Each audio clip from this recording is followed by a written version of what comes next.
Alright, hey everybody. We're going to be doing the room tour of the Ibis Hotel in Merida, Mexico. We're staying in room 160, and here's the view of the hallway. So, check out the room, and here's the key card. Put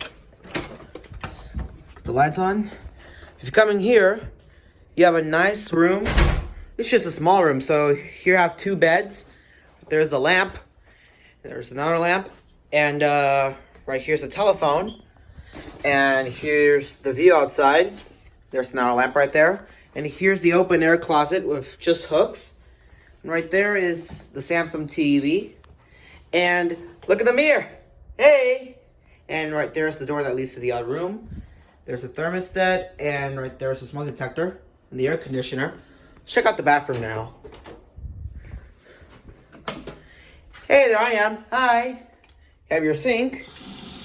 There's the commode, and here's a shower with a rainfall shower, so let's check it out. I like that shower. There's a shampoo, I don't know what it is. So, what do you guys think of this room? You like it? Well, hope you all enjoyed the room tour of the Ibis Hotel in Mexico, and that is going to be it. Thank y'all for watching.